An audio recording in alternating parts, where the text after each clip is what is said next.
Travis, congratulations on a brilliant turn, and Thank you. you're the first batter to score a century in a World Test Championship final. I mean, how does that feel like your name is etched in the history books now with this great knock and you have put Australia ahead?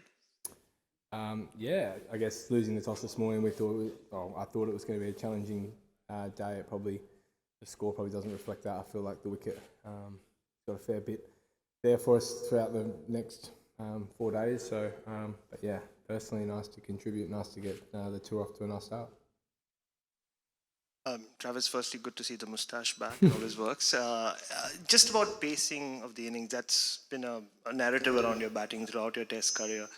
Do you think you've just got it right? Finally, you're still attacking, but you're still keeping the good balls out, and you're still scoring quickly.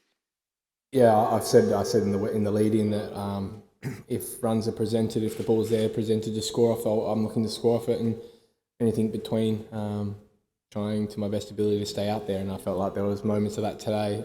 There was some challenging periods, and some periods where, look, it's the first time I've seen a Test match. I played a few championship games here, but yeah, the ball gets to the boundary pretty quickly if you find the middle of the bat, and I guess that was the theme of the start of my innings. I was just trying to play within myself and trying to find the middle of the bat.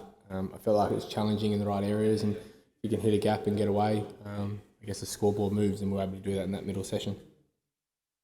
Trav, I know you enjoy coming to England, but were there things that you felt like you need to change in how you batted over here from 2019?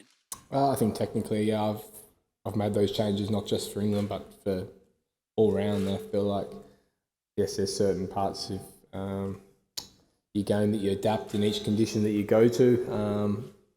That's the same going to anywhere, but the foundations are set, and my technique has definitely changed a lot since 2019. And I felt like coming here, I was in a better place, and but you never guaranteed anything. So yeah, nice to prepare well. Nice to have the last couple of weeks over here and preparing and getting ready for what was to come. And it's a nice start to the summer. Travis, what is your reading of the pitch, and how do you look at the decision of winning the toss and fielding first? Well, I'm not sure. I think we were going to do the same thing. I don't get too involved in that kind of stuff, but yeah, I believe that we were going to bowl as well. Definitely, if you get it in the right area, there's plenty there. And I think as we see, there was runs on offer, and if you got in the right area, it was challenging. So I think as the game goes on, hopefully it gets a little bit quicker for us, and we can find the right lengths and the right areas to bowl. And I feel like if you can do that consistently for a long period of time, it can be a challenging wicket. Trev, what was the hardest part about batting out there today? Was it pitch-wise, was it the ones that would occasionally fly for length? There was a few that stayed down, or did it sort of flatten out and quicken up as the day went on? I wouldn't say it flattened or quickened up. I think we've seen the second new ball was challenging work as well. But yeah, that good length, the top of the stumps was hard work. And then as we've seen when they went to that short pitch plan, that it wasn't the most consistent wicket, and obviously with the Duke swing a little bit, it made for some awkward moments. But all plans that I felt like they were going to come at throughout the day if we were able to bat for a long period of time. And yeah, obviously the wickets are a lot different to Australia, so they're always a touch on the slower side as the game goes on. Hopefully it quickens up a little bit, we find the right areas, and we can create 20 opportunities. Travis, how much do you think the changes in your game have been psychological? Do you feel like you're playing a more uncluttered game, you're more certain about what you're doing than you might have been doing previously? Yeah, I just think it comes with experience.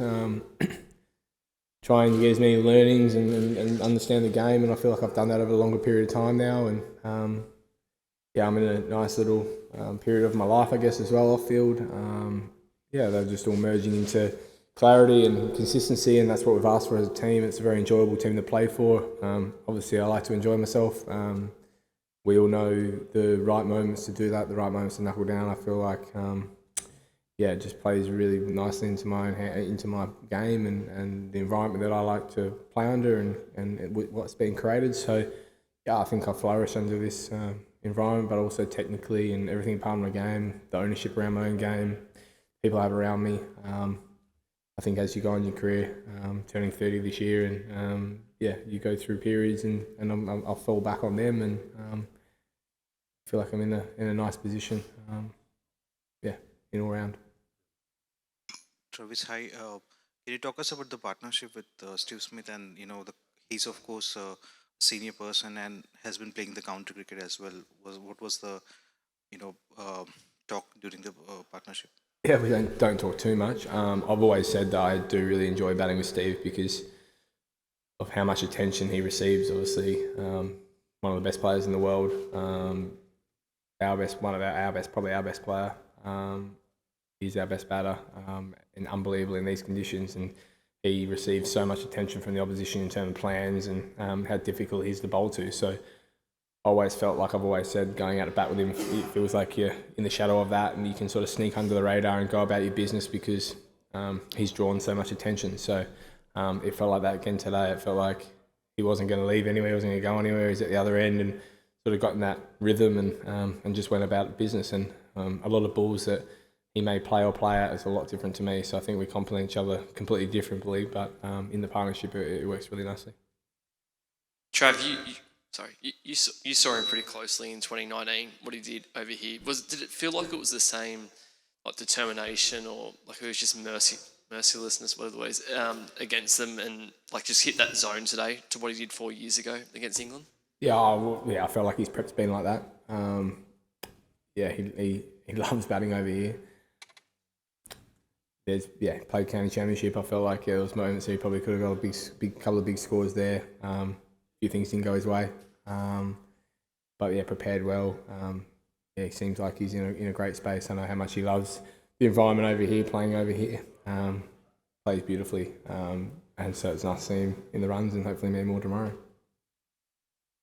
Trav, congratulations. After a fair bit of chopping and changing, do you finally feel as though you're secure in the 11 at this point? Yeah, I felt like that for a period of time. I know certain decisions haven't gone my way in the past, but I felt like I'm got a fair bit to contribute to this team and valued within the team, and that doesn't always guarantee playing.